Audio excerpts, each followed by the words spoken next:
মানুষ মানুষের সাথে কেমনে প্রতারণা করে, এটা যদি আপনারা আজকে না জানেন তো ভবিষ্যতে বাজারে গিয়ে ঠকবেন। মানুষ মানুষের সাথে কেমনে প্রতারণা করে। বাজার থেকে আমার মতো অনেকে এসিডিসি লাইট বাজার থেকে কিনে নিয়ে আসেন। এখন এই লাইটে কয়েকদিন চালানোর পর নষ্ট হয়ে যায় কেন, এটা বিষয়টা আপনারা জানেন না। এটার ভিতরে আসলে কি আছে, এটার ভিতরে কি দিছে, যদি জানতে চান ভিডিওটা শুরু থেকে শেষ পর্যন্ত দেখবেন আর বেশি বেশি শেয়ার করেন। এই যে এটার ভিতরে হলো এই যে লাইটটা, এটা হলো আমাদের এই যে বাজারে পাওয়া যায় 100 টাকাতে লাইট কিনতে পাওয়া যায় বাজারে বেচে। এই লাইটের ভিতরে শুধু এই যে এইটাই শুধু একটা লাইট। এটার ভিতরে কি আছে দেখি।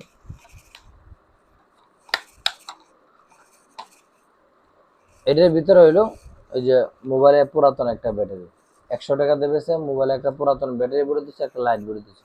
এই লাইটে বেশিরভাগই সমস্যা হয় কারেন্ট গেলে কিছুক্ষণ জ্বলে। ফুলা ব্যাটারি, মোবাইল ব্যাটারি এটা জ্বলবো কুদ্দুর, জ্বলবি তো 10-15 মিনিট অতটুকু। এই লাইটটা গরম হয়, গরম হওয়ার পরে ব্যাটারিটা ফুললে যায়, তার কারণে লাইটের পরে ব্যাকআপ দেয় না। কিছুদিন চলার পরে এই লাইটটাও নষ্ট হয়ে যায়। তার বিশেষ কারণ হলো এটার মধ্যে হিটসিং দেওয়া নাই, তাই বেশি একটা মজবুত না। প্লাস্টিক প্লাস্টিক দিয়ে লাইট বানানো তো, হিটসিং দেওয়া নাই, তাই বেশি মজবুত না, কিছুদিন যাওয়ার পর নষ্ট হয়ে যায়। তাই যারা বাজার থেকে লাইট কিনবেন খুবই সাবধানে, পারলে দামি লাইট কিনবেন, কম দামি লাইট কেনা থেকে বিরত থাকবেন।